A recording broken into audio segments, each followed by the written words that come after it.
kaayo. Ano ba kayo sulit? Sige, mag-share lang po gamay. Andreas is a person that I can't say no. Pag kumana mo sa exam sa dito, ako na yung decision is, kuyukos bukid nun, matulog ko because for almost 10 or 11 months, I didn't have enough sleep yun when I took the German language. So ako am a very easy person. Not like, I'm not comparing myself to my classmates. Pag abot ako sa balay, I will eat my dinner, then take a shower, then study until 2 a.m. Okay? So, muna akong style, why? Yeah, I really, I can, some of my classmates, or maybe some of you may say that, may you are good, but no. I am now, I am who I am now because of Sir Andreas. No? From A1 pa lang, he's a type of person na he will praise the students who are good in class and he will uplift the students who are struggling in class. So, I feel really appreciated whenever makita ni Sir Andreas akong writing, akong grammar. So, sa lamig kay paminawon ba nga, your teacher is always praising everything nga kanang gihaguan mo that you're working hard for. So, makita po nako ako mga classmates kaya struggle, tigil na siya mo kwan, i-uplift ka, you can do it. You can do it better. Mo gina si Sir Andreas. So, that's why pag humana ko og bito, dili ko makasay og no. I know kapoy kay mag-tutor og German class, kalisdan gani ato mga teacher, how much more ako, di ba? So, pero for Sir Andreas, I cannot really say no. No, I cannot really say no. Pero, if ever makato ko Germany, Sir Andreas is a very special person to me. And then, I owe everything, akong knowledge sa iyaha. Then, thankful lang ko. So, I hope na kung makato na Germany pohon, he will always be remembered ang iyang mga advices sa ato anan. Andreas will always be Andreas, the good, kind-hearted teacher in intermediate. So By the way, before namatay si Andreas, actually Riza Ibanez, our classmate, told us that she bought salami for Andreas because his favorite is salami. So, padala na uta niya, he will send it to Andreas. But now, how the salami, so wala na, parang nahugmo dyan siya, as in down na down din siya. And then one of his students, si Myla Apor, which is in Germany, actually he wrote a letter to Andreas now, so she wanted me to read it to Andreas since naapaman siya there. Okay, dear Sir Andreas, you are a blessing not only to me but to many Filipino nursing aspiring to work in Germany. You are like a father to me, sir, and your passing really broke my heart. A few weeks ago, I received a message from you and you asked me how is my life here in Germany. So I am very thankful that despite your busy schedule, you took time to message me. Your words of encouragement and all the life experiences that you shared to me will forever be in my heart, sir. I love you so much, Sir Andreas. You are part of my journey to reach my dreams, and it was an honor to be your student with love, Myla. So, thank you, Andreas. From batch 1, with love, we will miss you, but surely your memories will remain in us, and you'll be forever our dear Andreas, and you'll never be forgotten. Thank you, Andreas. Rich Luna. Thank you, everyone. Ngayong gabi sa tanan. Good evening everyone. Ako din si Medyo Away-Away. Sa estudyante sa batch 3. O gani ako karon sa pag. So, tugis ko kung mga mayong pulong ikan ka Andreas. But anyway, si Sir Andreas, tinood yun na ilang ipang-storya na isa siya nga nag-encourage sa mga student, labi na sa student na kanang gusto mo tugong time gani sa among grupo iya may giingnan nga sa tihang namin mga kaubang Kaya nga no, yun na siya na thankful daw siya kay kay iya daw ang trabaho, amo daw ko ng gitrabaho. Yung trabaho pagtudlo sa mga student, amo daw gitrabaho, gitabangan ako ang mga batch, labi na itong mag-lisod aron nga makauban ng tanan kay ang among goal magod sa mong batch, no? Murag trolls ba?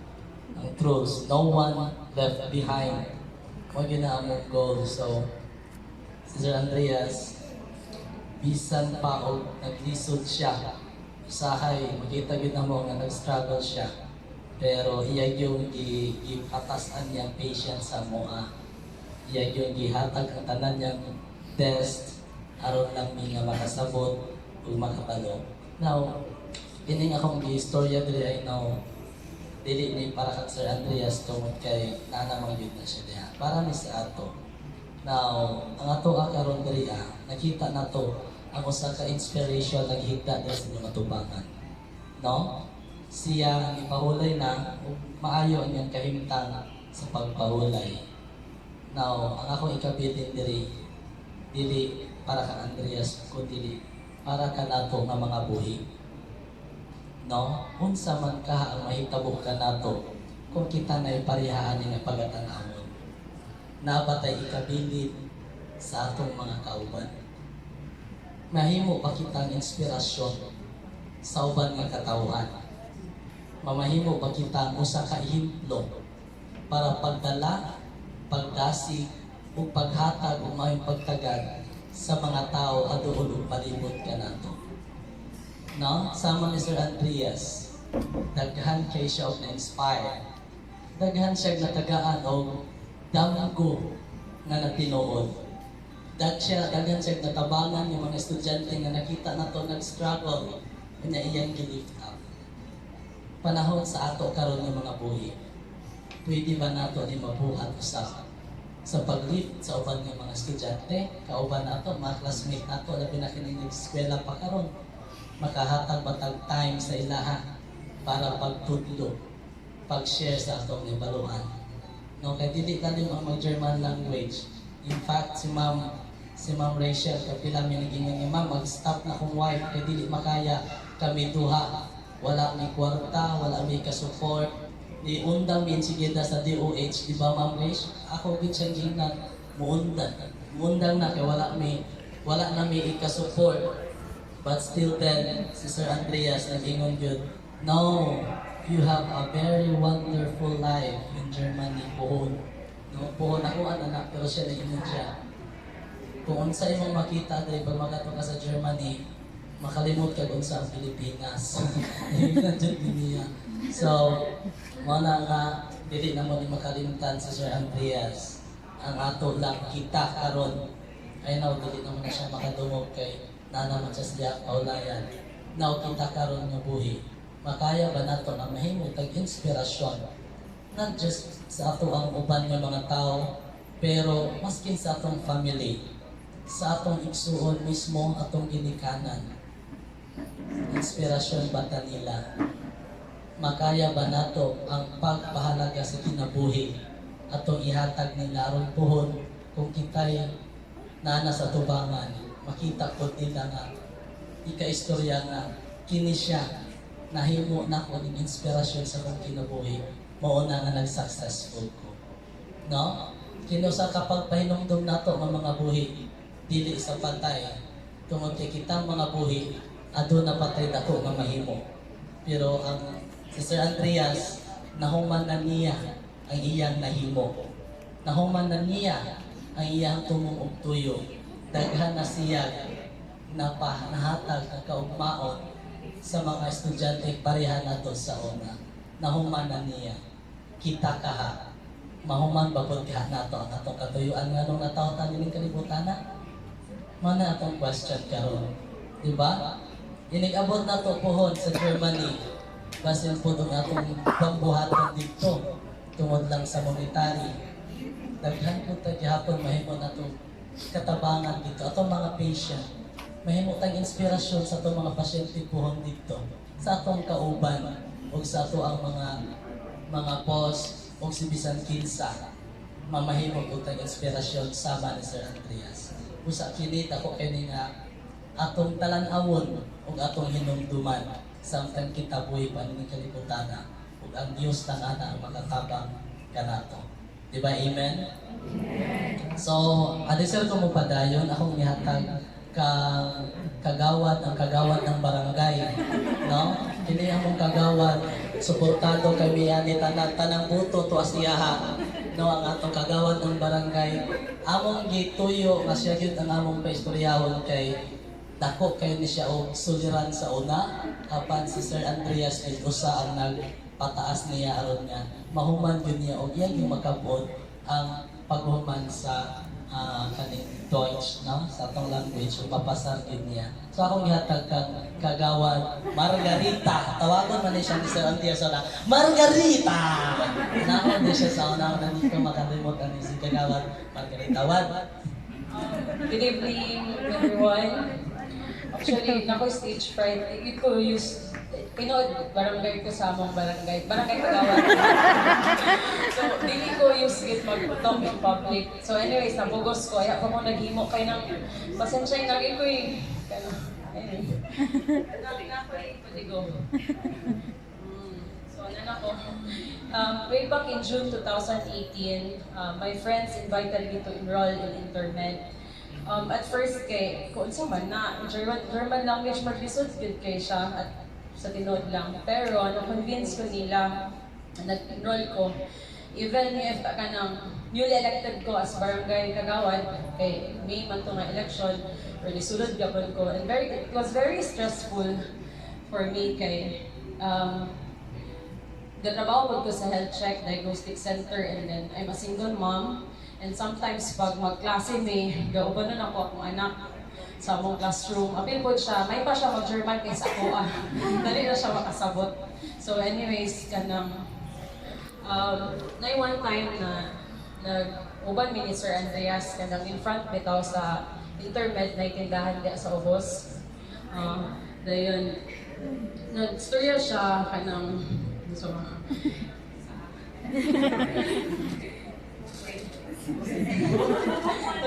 page ka na. Okay. He asked me how I am as a kagawad and a single mom. I told him it was very stressful, sir. Sa dinod lang, I was very kind of pressured with all the time na during break hours, ko, sir, I need to go, very important. Okay, you go. And then, kanang nakasabot din siya sa ako as a single parent kay siya po, nagpadako po siya ilang mimi, and then dapat ito, nag-acquaintance party ni, nakita, o sa lingon na siya ni Mimi na ako ang kauban ni Mimi, ni Isha. Iya ko humignan in front of the class na, thank you for taking care of my daughters. Kung what's it, taking care? Parang caregiver, o yung patanaw sa ako kay Aya, sa ako man sila, nagubad-ubad, nag-picture me. So, muto siya, balik ta, sorry, dito sa tindahan, nag-storya me, ingon siya sa ako, wala gid ko nakalimot na nangutan na siya, how was your kanang being a kagawad and a single mom? Ko very stressful. I wanted to give up my German studies kay di na gid nako kaya kay di galisod ko sabot. Actually sa among batch ako ang kanang tabangunon kaayo. Silang kuya medyo actually magulang ko sa iya pero kuya siya sa among batch. So sila gid gitagaan ni money ni Sir Andreas tinuod to kay nakita niya nga what do you need kanang gusto gid niya nga intact me walay mabili no one left behind no troll left behind. So moto siya ingon siya nga if you have a strong foundation you won't have a hard time. So every time we had an exam, he always talked to me and encouraged me. I remember that time he told me, I know you are a good person and a good mom. You just need to fuel up. Just a train needs fuel to keep running. Ang katong my special partner, iyang giingnan na, can you take her with your wings? Kay kabalo siya nga ako, galisod ko. Then he told me, I believe in you. You always doubt on yourself. Please kanang have faith. Then Germany needs someone like you. So maskin galisod ko, mismo siya, gatuo siya. Ay, sir. Kaya nagatuo siya, nakaya na ako. Actually, marag, one year kay me, close kay ni sir. Ako din siya giisip na marag second dad na ako. Then, when B2 exam came, kaya nang iya kong I'll talk to you, like, one-on-one man siya ma-check ang anamnese, di ba? Then iya kong I'll talk to you later. Kulbaan, kung mag-B2 exam niya, gabi na kayo. I get all the need I need kanang tanan help plan bisag kinsa na akong tsuguri sa kubi tsuguri sa kung kapit ang dito exam. So nagpa-tutor ko, and then kulbaan ko kay unsa iyang isulti sa ako. Okay, yan ako di ko pull out, sige. Karon na lang kay murag kita niya nga kanang kulbaan na kay ko. So nagstorya mi akong gikuha. Storya mi kaming duha sa conference room. Ngayon giingon sa ako. How are you? Akong gingon kay emotionally not okay. Okay. We just broke up with my boyfriend 1 week before the exam. So, iya kong gignan na, okay, are you ready to take the exam? Hulbaan ko kay why? You won't allow me to take the exam? And siya, no. If you're ready, then good luck. But in case you failed, wala gyud sa kabalo gyud siya as a teacher, kabalo siya sa capacity sa student kung di pa ready. Pero gaya kung gikukulo ni take magid ko, you are willing to take the risk, sir. Ano ko sa iya, so yun siya. But in case you fail, always remember this, that there's always sunshine after the rain. So, tinood gyud siya, I failed the exam the first time na take ko. And then the second time, luckily I passed. And I guess what I want to say here is that Sir Andreas is the type of teacher who believe in you no matter what. Even when I stop believing. Sorry, ako ginatahilak kay sa akong classroom. Dali kay ko makahilak. Si Mini pa, mura daw kong makahiya nga naon lang, hilak na. Sorry ha, okay. He always put my spirit up to keep trying and keep fighting. He was a mentor and a father to us. He appreciated everyone in his own ways and pushed us to dream, to live.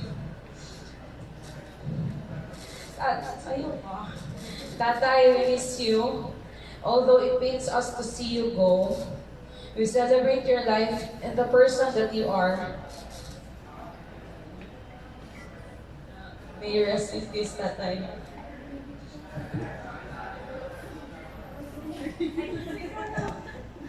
Thank you, ma'am. Even though I don't believe in myself. Kahit naiyak nga ako.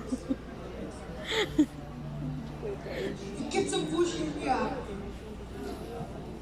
Keep on pushing me to have hope.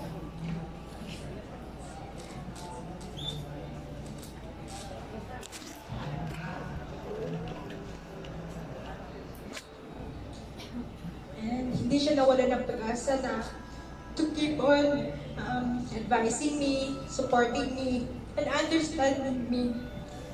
Siguro, ako yung pinaka record breaker when it comes to absences.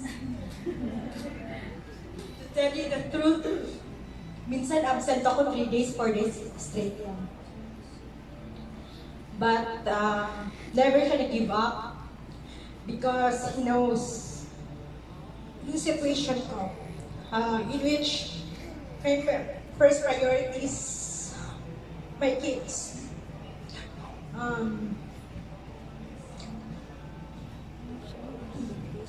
There was a time na sabi ko, give up na ako. Ayoko na. That was B2 yata, B1 I think. Give up na ako. Hindi siya pumayag.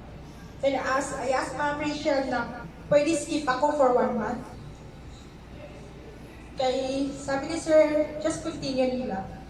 I know you can do it. I believe in you. Ang laki nun sa'yo is oras. Kasi nakikita niya kung minsan, pag early ako dumating before the time, early ako aalis. Bali, kumbaga, I will lose 2 hours before ang pag-end ng klase. O di kaya, late ako ng 2 hours bago mag-start ang klase, and then, pero tinatapos ko naman yung klase. Because I really need to rush up with my kids. As a mother, it is my priority. Sinabi ko na yan at first. And he understands me. Up to the end of my study, though I struggled much because of lack of time. Minsan yung assignment ko ginagawa ko na sa school. Doon ko na tinatapos. Pag may time, doon ako nagsascan. But I'm thankful, in spite of those struggles, from the start to the end, he didn't give up on me. Because on my first take, I failed because I wasn't ready. I decided not to take it anymore.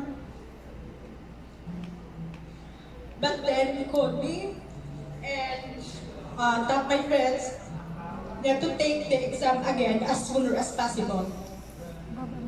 So my last minute decision was, it was I think 1 week before the exam date. And sabi ko, bahala na.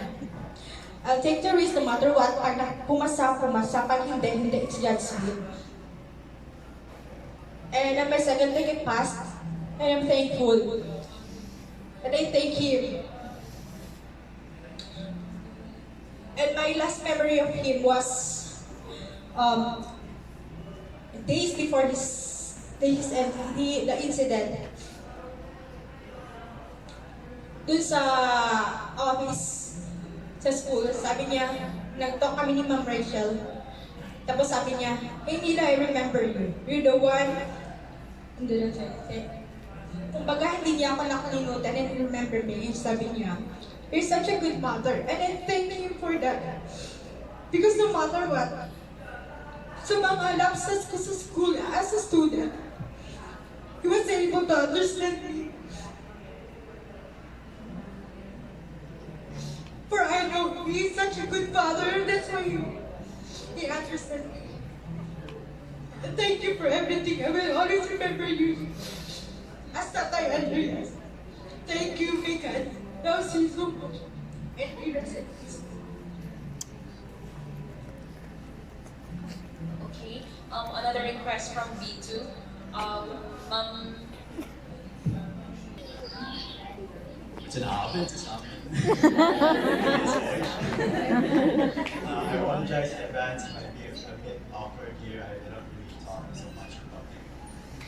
But anyway, my name is Joseph. I'm from batch 4, well, batch 3 originally. But just a bit of a backstory. I was from batch 3, but I had vacation, so I was transferred to batch 4. That is in relation to this memory that I'm going to share right now. Because, well, naturally, we say good evening, but this is not really a good evening. It's good morning for Sir Andreas, right? Well, let's just put it the German way then. Let's make it a good evening because we will remember all the good memories that we have of him, our late good teacher. Well, before when I was still in batch 3, I would drive home and I would usually give him a lift because we finished around 6 p.m. and it would get so traffic and usually it would rain because that was around July, yeah, June, July, August, so it was the rainy season. And yeah, all my batch mates knew that that Sir Andreas would ride with me going home. But then when I got transferred to batch 4, they had no idea. And so it was the first days that I was with the batch 4 and it was raining, and as usual he would tell me, Joseph, I will ride with you tonight, okay? And I would say, okay, no problem. I'm problem. And so, yeah, there was that one night, and I was not so close with the batch 4 yet. And we were outside. He would usually have this big backpack, and he would be waiting in the entrance of the building. I would get my car, and I would drive in there. But my batch 4 classmates were standing there also. I think they have their own lift as well. And I told them, he's on the way home with me, so I'm gonna give him a lift. But he told them, no, he's gonna get good grades from this, believe me. And so when we were in the car, he told me, let people think what they think. Let's just make fun in life. You can stop them what they think. So yeah, that's how I remember Andreas in a way. He was really calm and he had a very fun-loving spirit, that I would say. Even though it was big, they had a big rain, it was stormy, but he was still able to make jokes about it. And also I remember Mom Rachel, she went to the US for a vacation, I think last August, September, October, and I was, right? Wasn't it? You were back September, okay. so I was at the office to fill in for her to facilitate the interviews and stuff, and I also helped with recruiting the nurses. And Sir Andreas, although he was our German teacher, right? That was his only job. But he was very concerned about getting the students. He would always ask me, Joseph, do we have enough students for the next batch? He would always check up on me. And that I can tell that his job with Athena as a teacher, it's more than just a job. It's a big part of his life. We can see that, we can feel that as his students. He has contributed more than as a normal teacher would. So for that, I would always remember him. Also on the way home, whenever he rides my car with me, that I would be driving, going home, and I'd be giving him a lift, he would always ask me, how are you, Joseph? And at the time, I was a bit heartbroken, because just like Agawad, I also broke up with my yes, I'm ex-drawing, yeah. Yeah, but he would always, he's a teacher, but he's also a friend. That's it. That's why we love him. That's why we're here, because there's a different kind of connection with him, and we can all feel that. Yeah, and also, also another memory. Lately I went to a vacation abroad, and when I got back to the Philippines, I went to the office and I brought some souvenirs and candies, and they were sweet pineapple shortcakes, I think. And he said, "You're really hooking me up in these things, huh?" Although I don't think it's really good for him to eat that, but he ate some anyway. He liked to enjoy life, that's what I can say. And I told him about my trip to Angkor Wat, Cambodia. And as I was telling him about the trip, and as I was showing him the photos of the trip of Angkor Wat, he had a different smile on his face. He told me, "You know what, Joseph? It's always been a childhood dream for me to go there." And at the time I only had one fridge magnet, and it was already in my mind to give that to Jan, the orderly in Intermed, and I had none for him, so I was thinking, I'll just give one next time when I visit, but that never happened anymore.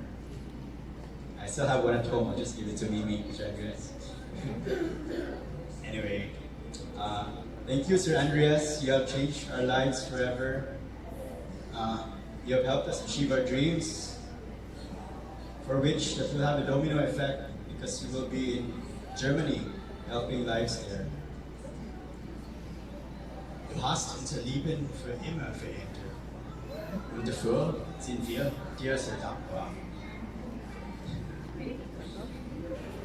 Weil du uns geholfen hast, unsere Träume zu verwirklichen, wird es auch einen Dominoeffekt haben, denn wir werden als Pflegefachkräfte in Deutschland Leben retten.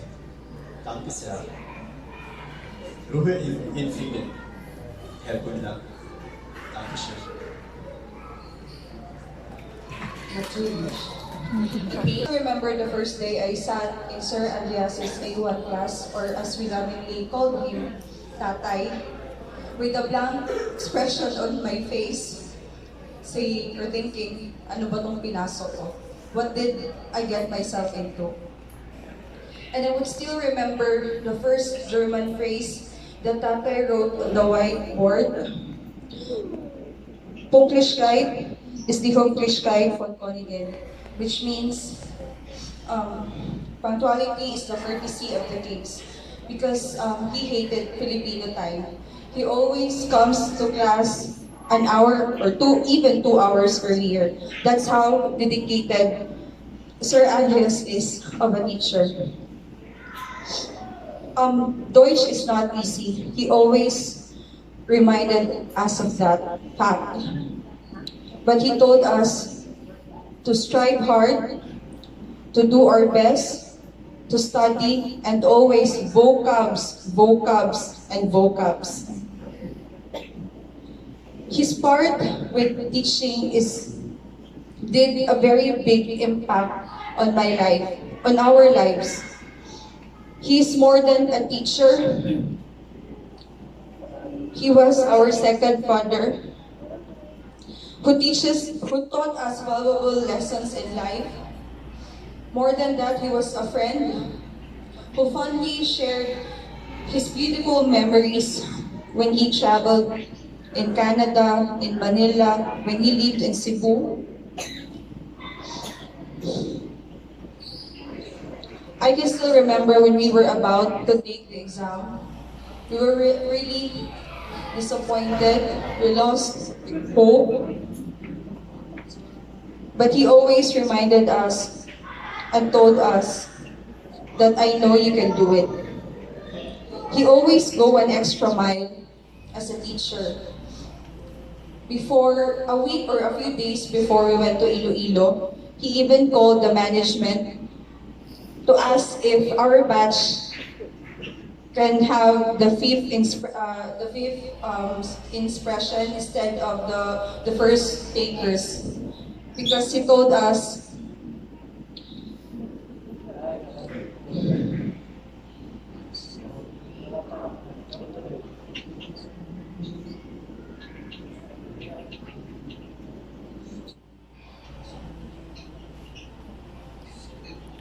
I can still remember the days when he looked forward to our diskutieren and always laugh at our funny antics. He said that we could pass as good German actors and actresses. During our exam in Iloilo, he never failed to check on us, emailed us, text us, that we are always in his thoughts.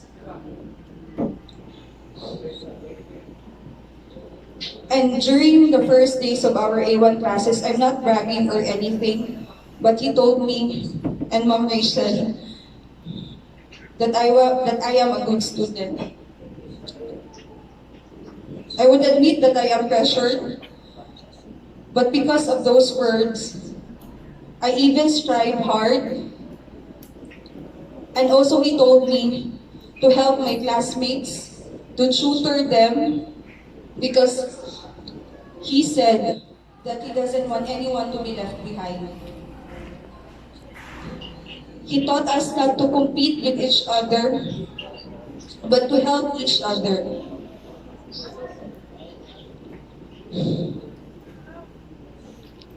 To the bereaved family of Sir Andreas, Ma'am Rosie, the children, Mimi, Ma'am Ann, my deepest condolences.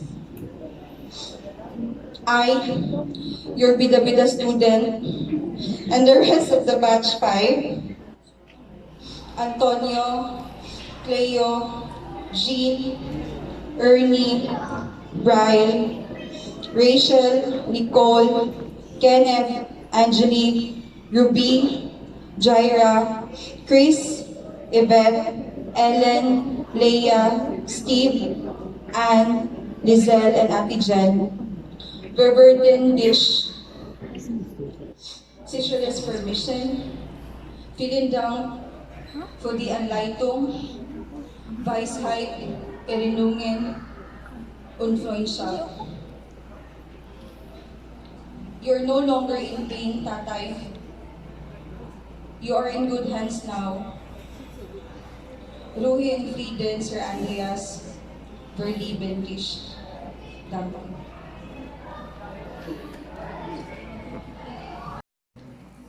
Akong dakong pagtahod o pagyok po.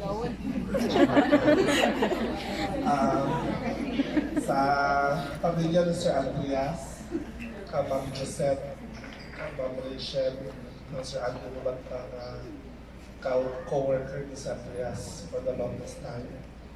For my fellow students sa batch 7, o sa mga previous batch na naakaroon, ayaw kami sinitanan.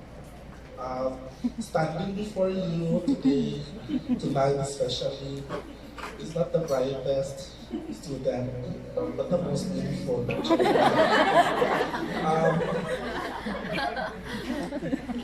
Fortunately, I'm not used to reading notes.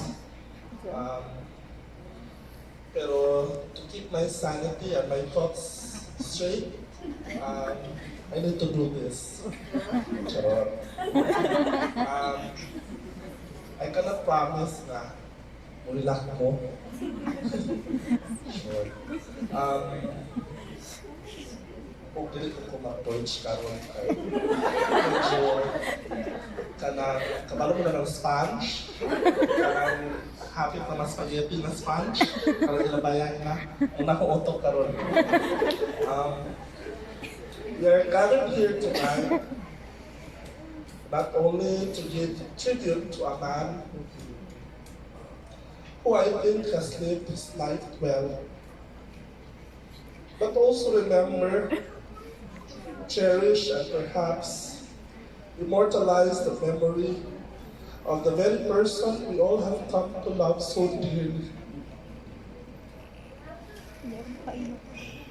A man we can proudly call a loving son to his parents, a responsible father to his children, a loyal partner to his loved ones, a friendly colleague, a caring teacher.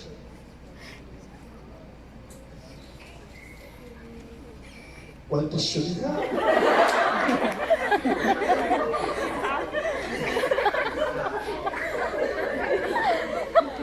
Sir Andreas, first of all, in behalf of Batch 7, we would like to thank you for all the times that you have been there for us.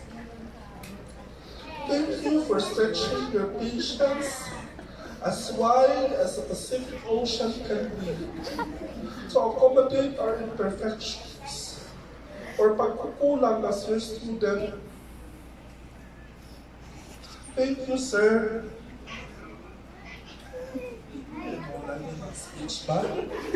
For constantly tapping our backs when we have done something right, or generously giving us words of encouragement when we have sometimes failed to do so. Even when you are at the highest peak of your anger, never have I ever heard you say hurtful words to me or to my classmates. Ako rin yung madumduman ng pasabtan, Sir Food, Sir Sean, Charlish.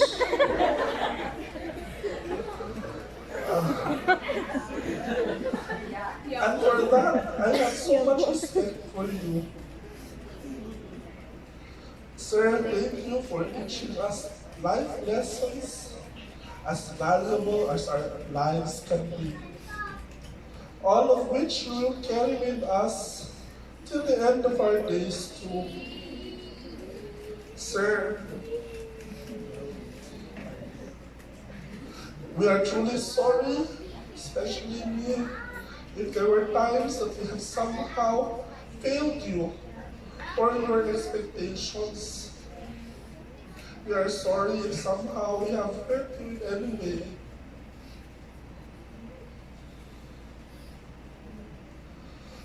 If Yoda have made the force be with you, Sir Andreas have, you are not studying for the exam. You are studying for your future.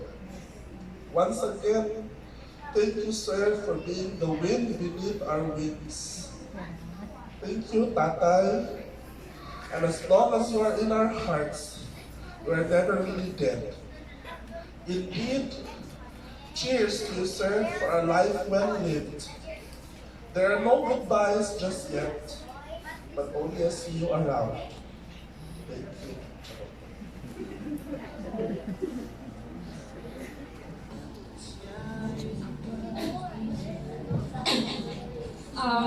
Sorry. In behalf of my batch, we would like to say thank you so much, sir, for the learnings and even. Hello everyone.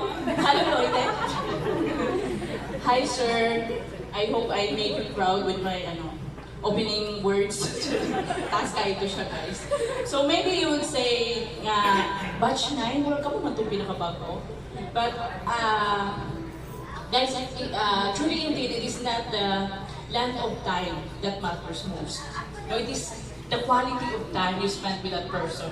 Kaya gali ang mga mag-uyab, di ba? Bisa pag maputog 7 years, pagka next month, magulihan na dayon. No, wala di forever. Even sa life, sa tao life forever.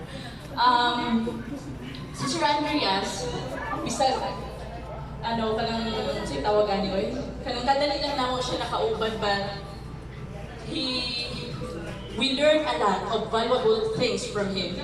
Actually, our class with Sir Andreas was never been unviolent. Actually, boring, guys. It was always funny. Dili ka di mag-seryoso, but we prefer to have our class like that. Actually, we have like a celebrity counterpart. By the way, Miss Angel Oxin. Actually, pag nakadapa lang naman, guys. And we also have Marian Rivera in our class. We have Poki. Sorry, ma'am. Tadi ko masiko niya. And we used to call Sir Andreas as Bon Jovi.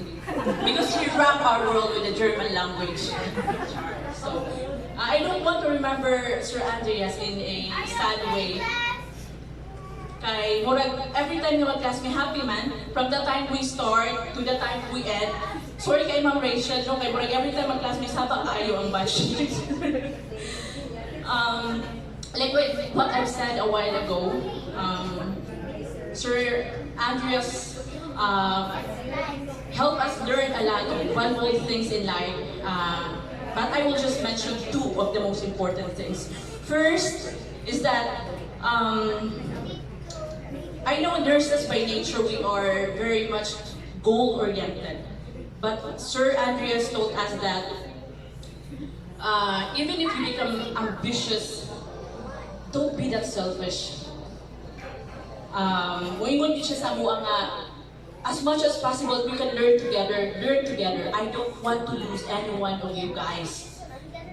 Dili man sa inyo nga magsinundugan na yun, but we used to, whenever the topic is a bit hard or we can't understand, because makaiwan nga, ay, bungol-bungol, siguro hindi kasabot, tabi na sa orin na part. Pero may lang, ay, dili ka bungol, ma'am, dili ka kasabot, kay dili man familiar pang language sa imuha. So, as much as possible, you should help one another.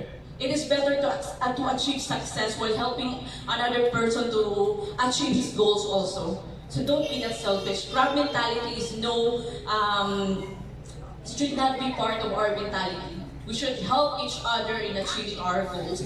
And the second one, which is very much important, is that whenever you do something for yourself, especially when it comes to our career, bear in your mind, guys, that as what I've learned from Sir Andreas, that do it out of passion. Do it out of passion. Because learning German is not it's not for complementary purposes. It's not just for like 6 months or 1 year na i-learn nato siya just because it is required to us. But do it because you will be working in Germany very soon. Claim it. No one will fail the exam. Every one of us will be in Deutschland sooner or later. So do it out of passion. Just like how we love, if we love our profession, but I'm sure you do. We all do. So, mawag siya guys, no? Dili na nako taasun pa. And I don't want to cry also. Okay. I don't know if super na pakuka, what do you call this one? I'm not a dream interpreter, but few days before he passed away, I always dream. I have bad dreams. Like, I can see myself inside a casket. Like, unsa man ngano makita man ako himself sa casket. Pero before gito siya nahitabo na event, si Sir Permi mo ingon sa moi, he was very open to us about his sickness, like, pero wala may kabalo na mas dili lang gito ito about sa iyang vlogger. Kay di ba guys, murag sa akong experience before, murag wala mo ko'y pasyente nga namatay because of, what do you call this one? After laparoscopic cholecystectomy, kay murag mo man to yung gusto na procedure. Before pagali, minang hawa sa mong class, last Tuesday, namutan na pa siya sa mong classmate nga, how much would it cost nga para ma-undergo na niya nga procedure kay mo, kuha na daw lagi siya mo, gusto na niya mo himuon na procedure kay murag makita na namang in pain na siya, but Sir is a very good hypocrite. Not in a bad way. Not in a bad way, of course. Hypocrite because he was he was in pain, in so much pain, but he's trying his very best to be like who he is, the lively, the cheerful Andreas. He don't want us to see him suffer. Sir, we hate you for that one, but that's your nature. You just don't want us to feel sorry about you. You don't want us to be sad. You wanted us to be focused with learning German. And we are really happy to have you, sir. I am not a good singer, guys, but I have a very good song for Sir Andreas.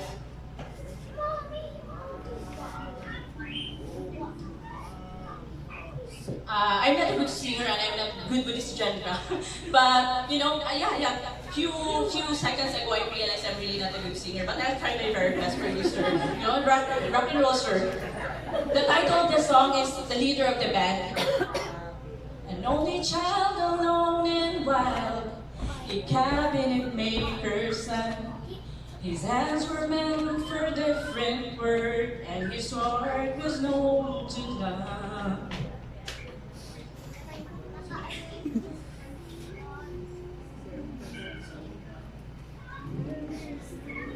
He left his home and went his lone and solitary way.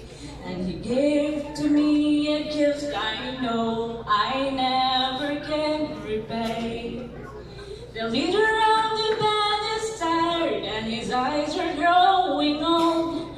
But his blood runs through my instrument and his song is in my soul.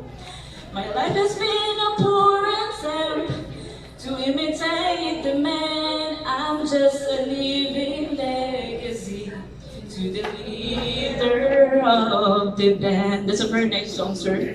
And lastly, Sir Andreas, this is not a goodbye. Till we meet again. Thank you.